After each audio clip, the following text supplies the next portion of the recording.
Welcome to the channel, Gaming Army. Have I got a treat for you today? Not one, not two, but 3 drops coming your way today featuring the Dire Wolf B going full beast mode on the enemy. So sit back, relax, and enjoy the show. Our video today is going to feature the Dire Wolf B, and the current configuration sports 4 LB10s, 10 ER micro lasers, top speed 48.6 kph. Our first drop is a domination match on Emerald Vale, and while I don't necessarily want to engage the Kit Fox at these ranges, I still can reach out and touch him with the LB10s, and I just want to put a little pressure on him, forcing him to go back the way he was coming and keeping him in open terrain so that my missile units can maintain their locks and shower him with lots and lots of missiles. Where this build is really going to shine is as a short-range brawler that is under 200 meters. Ideally, you want to engage at the range of your ER micro lasers. Whatever's optimal for those is where you want to really engage the enemy, and that's also going to mean that your LB10s have a smaller spread pattern and will focus more of the damage of the LB10s. So up close and personal is where this build is definitely going to shine.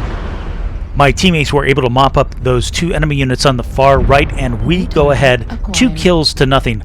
I'm going to keep rotating to the left because I see some enemy units in the center. They're engaged with some of my friendlies, and I want to come at them from a different angle to make sure that I can bring all of my weapons to bear, not only unsuspected, but also hopefully without doing too much team damage. And there we have a prime target, and there's that team damage I talked about. The blood ass be cut in front of me right as I was firing. That can't be avoided, but what we can do is make up for it by lighting up this catapult. There we go, full alpha on him, and one of our teammates picks up the kill. I'm going to continue to push into the center, and as I look right, this is where I find an enemy Fafnir. We get a quick shot out on him, and look at the rear CT is nice cherry red. Keep moving, keep moving. I want to get that exposed rear CT, and there it is, taking the Fafnir off the board for our first kill of the game. I'm going to continue to push towards the 4 line. There's a hatchet man in front of me. He is half down, and he is also taking missile fire. He's got his rack spun up, but it's no match for our combined firepower, and down he goes. Now there's a catapult up here tangling with one of my light units. I'm going to go for him, but that's when I get lit up from behind by this little Kit Fox. So I turn to keep an eye on him because I thought he was going to back up. He doesn't. The catapult comes out instead, and that's okay. We will do an alpha on him, taking him out of the game for our second kill of the match. And now we're going to push in on this damaged Kit Fox, but he is killed before I can even get close, leaving the stalker up on the hillside. Now again, I'm engaging from extreme range with these LB10s. I know I'm only doing chip damage. I'm just adding a little bit extra to the damage meter. I do manage to get my arty strike out. It's very well placed, and that does a little extra damage to him as well. I have no illusions. I'm not going to make it up the hill before he is swarmed and killed, especially since we got a light fast mover who is quickly running up on him, and the missile fire is adding to that poor stalker's woes and injuries as well, and it doesn't take long to take him out of the game. And that's going to bring this one to a close. Switching over to our end score, we wind up with 2 kills, 5 assists, 551 damage done.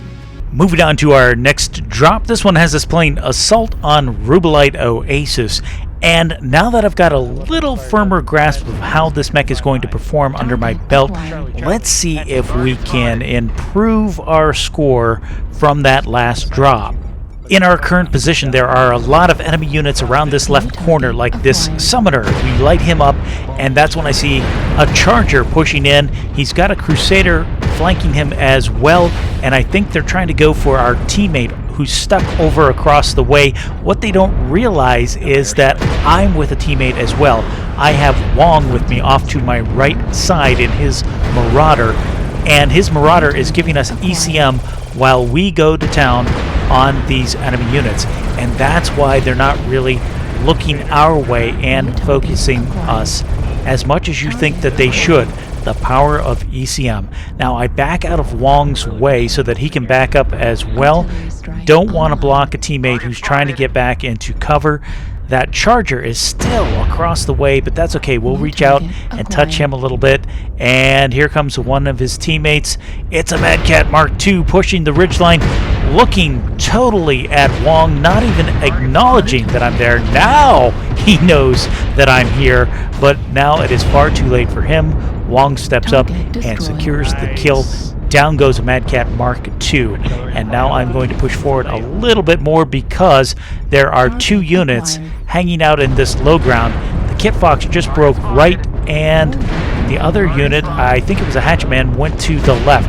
I'm staying focused on this Kit Fox because he is a squishy target and he is an ATM 3 boat. If I can underrun his ATMs, he can't do any damage to me.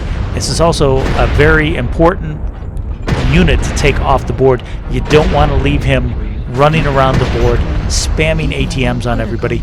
Down goes the Kit Fox, but while I was doing that, the enemy managed to focus Wong and take him out as well. Checking his last position, I don't immediately see any enemies over there. I do, however, see some on the mini-map to my right, and that's where I start heading, and that's when the enemy shows his face. There is a Kodiak who was lurking around the corner, and he manages to take me out of the game. Score is 8-4. We're way ahead on the power curve. Let's continue to ride along with our team and see if they can bring this one home for the victory. And as that plays out in the background, just a quick reminder, if you're enjoying the content, make sure to give it a thumbs up. Don't forget, if you want to join us and become a member of the Sleepless Nights Gaming Army, hit the subscribe button and be sure to turn on notifications so you don't miss out on any future content. My teammates have made quick work of the Charger and the Crusader. That adds 2 more kills to the board, and they've got their eyes on this ATM Summoner, and they're in hot pursuit. And while they were doing that, there was a kill somewhere else on the board, making the score 11-4. The ATM Summoner is the last remaining enemy unit, and now we just got to get eyes on him and focus him down. There he is. He has an open right leg. That's a lot of ATMs. You've got to be careful how you take on an ATM boat. Our Timberwolf pays the ultimate price for not being able to underrun his minimums fast enough. Now the rest of my team is starting to swarm him. He's legged. He's in a lot of trouble here, and it won't take long for them to bring him down, and that kill will bring this one to a close. Switching over to our end screen, we finish this one off with a single kill, but 7 assists and 807 damage done. Moving on to the trifecta portion of this video, it's our 3rd drop, and this time we're in domination mode again, but on Caustic Valley, and straight out of the gate we have a Raven charging our lines. I'm not sure what he's thinking. It's a mildly interesting build, but he just doesn't have enough protection to do the maneuver he was attempting straight into the enemy line, and he pays the ultimate price. That puts us up 1-0 right out of the gate. On this map, I'm hoping to take full advantage of these rock formations in the center, using those for cover and to conceal my advance. I'm also hoping that the poor vision situation we have going on with all of this murky smoke in the atmosphere helps to mask my approach to the enemies. Again, this is a short-range brawler, and I want to be able to close the distance as efficiently as possible. The enemy appears to be very heavy Delta 4 just on the other side of the rocks from us, and peeking out around the corner I find an enemy Atlas, and he manages to get some good shots on me, but I managed to get some good shots on him as well and mark his position. Now my teammates are starting to focus him. We get another alpha on him, and his armor isn't looking too fresh, whereas I have the option of sharing armor with some of my teammates. He's backing off, and that's what's making me look around this left side. I don't know if he's going to pull back far enough for me to engage from a different angle, and one of my teammates is engaged with an enemy in the distance. We'll get some LB-10 shots out, but I don't want to take this fight. he's got ER larges. He's going to do more damage at range than what I can do. Coming back around the right side, I want to see if I can reacquire the Atlas from earlier, and who knows, maybe some of these units behind me will follow me on my push forward. There's an enemy in front of me, and oh my, 2 to the left. There's our Atlas from before, and he's got a Mad Cat Mark II with him.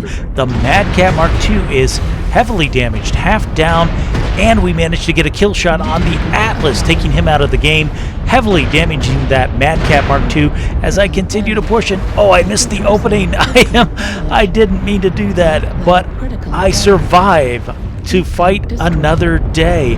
I don't know how I made that open ground push. Thank goodness the Atlas and the Mad Cat were both heavily damaged. I did lose a lot of armor, and my teammates followed my push. Luckily, that has given us a 4-2 lead in this match. Again, guys, aggression wins matches. Get some shots on the Blackjack. He wisely bugs out, but he throws out an arty as he runs, and I've got to take a little bit of cover from that because I am so open. I don't want to lose my mech to an arty strike. That's a bad way to go down. Coming back around the other way, here comes the Blackjack, and look at that. We light him up with an alpha for our second kill of the match, and he's got a linebacker friend who wanted to push that opening as well. Linebacker continues off to the left. I'm going to watch that opening, and here he comes. There he is. Echo, linebacker. He dances out, gets lit up for his troubles, and dives back into cover. Let's see if he is foolish enough to peek again. Maybe not. I think he learned his lesson. Yes, he's coming back around to the right side. One of my teammates is taking lead on this, so I kick out to the left-hand side, and yes, we're able to get another alpha strike out on the linebacker, and now he is open center torso, also that left torso. He's gone back to the left.